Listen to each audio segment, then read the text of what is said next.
Ndakwifuriza gukomeza kumererwa neza wowe wahisemo kudukurikira uyu munsi. Aha imbere yacu dufite ikibazo rero tugira ngo tuganireho muri kano kanya kigira kiti ni ryari byemezwa ko abashakanye batabyara.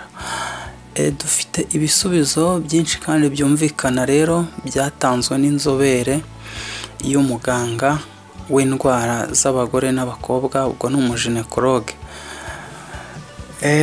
Tutaratangira ariko kandi tuributsa abantu batandukanye badukurikiye bageze kuri iyi channel yacu bwa mbere ko yari channel ikugezaho ibiganiro bitandukanye ariko kandi byibanda ku buzima, indwara zitandukanye ndetse n'uburyo bwo kuzirinda. Naho ngewe ukibagezaho nk'ibisanzwe ndi Japhet Ntakirutimana. Ibisubizo rero byatanzwe kuri iki kibazo n'ubundi byatanzwe n'inzobere y'umuginekologe. Ni ibisubizo byaje bisubiza iki kibazo gikunze kwibazwaho n'abantu batari bake.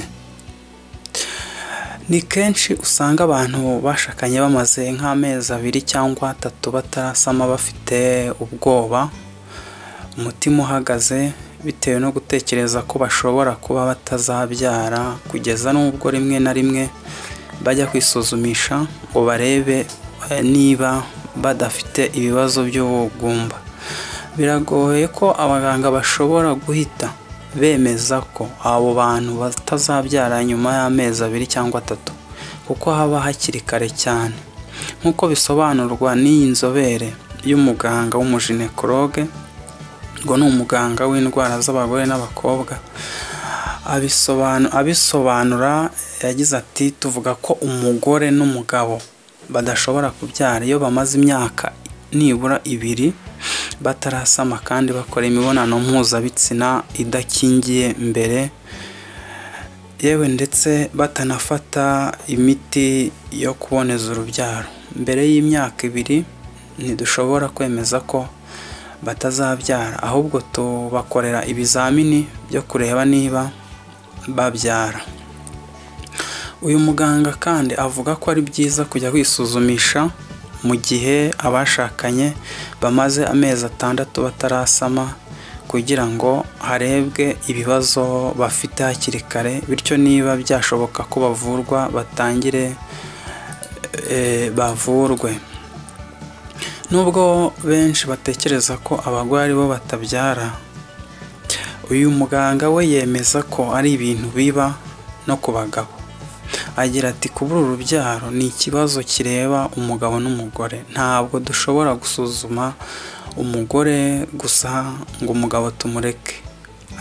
Hari igitera ubugumba ku mugore, hari n'igitera ubugumba ku mugabo. Tugomba kubasuzuma bose rero. Hari abagira infertilité primaire aho umugabo n'umugore baba batarigeze babyara na rimwe, ndetse na infertilité secondaire aho iba ku bashakanye bakabyara umwana umwe cyangwa se 2 bikagarukiraho ntibongere kubyara ukundi. Uretse infertilité primaire bigoranye kuvuga ko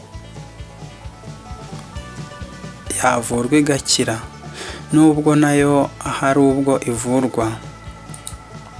Uyu muganga yasobanuye ko abafite infertilité secondaire baba barayitewe n'indwara zitandukanye nko kuba intangangore zarashize cyangwa ari nke ku buryo umuntu atongera kubyara n'ibindi. Uyu muganga avuga ko hari impamvu ibihumbi zitera ubugumba zirimo indwara zitandukanye. Avuga nka diabete, umuvuduko w'amaraso, hepatite, virusi itera sida, kugira amaraso make mu mubiri, udukoko two mu mubiri nka toxoplasmose duterwa no kurya ibikomoka ku matungo bidahiye neza n'ibindi. Mu ndwara zifata abagabo zigatuma batabyara avuga ko harimo iyitwa hydrocele ituma udusabo tw'intanga tubyimba, varicocele aho intanga zigabanyuka cyangwa n'izije zikaza nta mbaraga zifite, ndetse no kugira indwara zandurira mu mibonano mpuzabitsina n'ibindi. Yakomeje agira ati hari igihe umugore agira ibibazo mu mirerantanga muri overe, cyangwa umugabo akarwara ibibyimba ku dusabo cyangwa mu dusabo tw'intanga, cyangwa se hakaba hari ufite ikibyimba mu bwonko. Turasuzuma rero tukareba intandaro y'icyateye ubugumba. Hari igihe aba ari impamvu yatewe n'uko yavutse cyangwa yatewe n'indwara. Akamaro k'abaganga rero hano ni ukubigisha kugira ngo bibafashe kumenya impamvu yatumye batabyara. Icyo gihe iyo abaganga bayimenye batangira kumuvura hakurikijwe ikibazo afite cyangwa bakamwigisha. Bumwe mu buvuzi buhabwa abantu babuze urubyaro harimo gutegura intangangabo zikinjizwa mu mura w'umugore ari nyinshi kugira ngo bongere amahirwe yo gusama bityo havemo umwana. Ubundi buvuzi bukorwa bwisumbuye ni ugufata intangangore ukayikura mu murerantanga cyangwa se muri overe, bagafata n'intangangabo ubundi bakazihuriza muri laboratwari zigakora umwana, cyangwa se vitro fertilization, zigashyirwa mu mura w'umugore cyangwa mu byumba byabugenewe akaba ariho umwana akurira.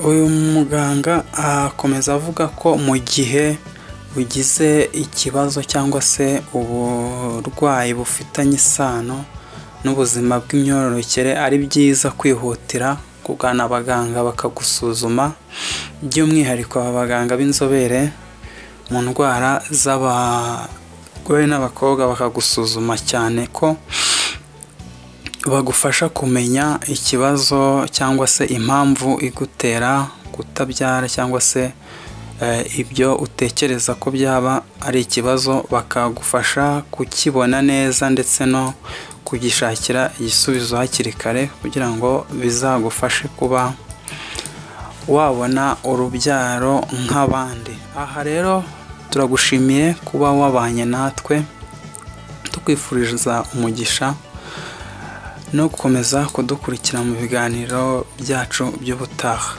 Bye.